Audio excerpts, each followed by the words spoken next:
ఈ బంతిపూలను చూస్తుంటే ఇండియాలోని ఏదో పల్లెటూరులో ఉన్నామేమో అనుకుంటున్నారండి. కానే కాదు. ఖతార్ దేశంలోని మా ఫ్రెండ్ సత్యకళ గారి ఇంట్లో ఈ ముద్దబంతి పూలైతే విరబూసాయి.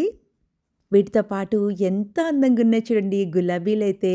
సత్యకళ గారికి గార్డెనింగ్ అంటే చాలా ఇష్టం. అందుకని ఇలా బాగా పెంచుతున్నారు. ఈ వీడియో ఉదయమో, సాయంత్రమో తీసింది కాదండి. మధ్యాహ్నం 1:30 అప్పుడు తీశాను. ఫిబ్రవరి మొదటి వారం వచ్చినా కానీ ఇక్కడ ఇంకా చల్లగా ఉందండి. ఈ రోజైతే అసలు ఎండే ఎక్కలేదు. చల్లటి గాలి కూడా వస్తుండటంతో ఈ పువ్వులు మనల్ని చూసి నవ్వుతున్నట్లున్నాయి కదా. ఈ బంతి పూలు అయితే చాలా చాలా బాగున్నాయి కదండి. మేము ఇంతకు ముందు ఉన్న ఇంట్లోనైతే బంతినారు వేసాము. అక్కడ నుండి కొన్ని మొక్కలనైతే ఇలా సత్యకళ గారు వాళ్ళ ఇంటి పెరట్లోనైతే వేశారు. మేము వేసిన బంతి మొక్కల్లోనైతే మాత్రం ప్రతి సంవత్సరం అండి ఇంచుమించుగా ఒక 4-5 నెలల పాటు ఎంత బాగా వచ్చేవంటే, ఇంటికి వచ్చిన వాళ్ళైతే చాలా బాగున్నాయని ఫొటోస్ దిగేవారు. అలాగే వేరే దేశాల వాళ్ళు కూడా బాగున్నాయనే బంగాళదుంప మొక్కలు కూడా వేశారు. అలాగే మెంతికూర, పాలకూర, కొత్తిమీర, గోంగూర, ఆవకూర, ఇదైతే సోంపు గింజలు వేస్తే వచ్చిన సోంపు మొక్కలు, ఇలా చాలా రకాలైతే వేశారు. దోరగా ఉన్న ఈ టమాటాలతో పచ్చడి చేశారట, చాలా బాగుందట. ఇదేమో కాలీఫ్లవర్ మొక్క. మనకి తోట పని ఇష్టమయ్యి ఉండి వేసుకోవడానికి జాగా లేకపోతే అయ్యో కాస్త స్థలమున్నా బాగున్ను మొక్కలు వేసుకుందాం కదా అనుకుంటాం. కానీ తీరా ఇలా మొక్కలన్నీ వేసిన తర్వాత విపరీతంగా వస్తే అవి ప్రతిరోజు వండుకోలేం.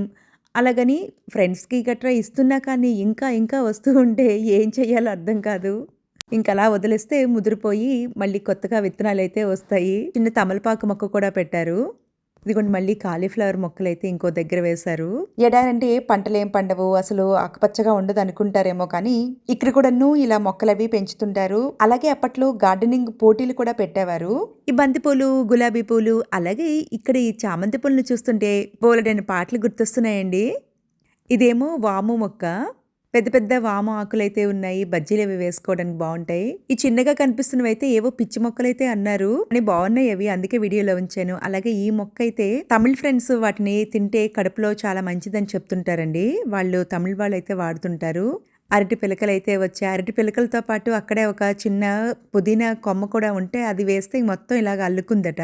బీరపాదుకైతే పువ్వులు బాగానే వస్తున్నాయి కానీ అవి కాయగా మారే క్రమంలో అయితే నల్లగా మాడిపోతున్నాయట. మీకేమైనా చిట్కా తెలిస్తే చెప్పండి. ఎలా ఉందండి గార్డెన్? మీరందరూ ఎప్పుడు బాగుండాలి.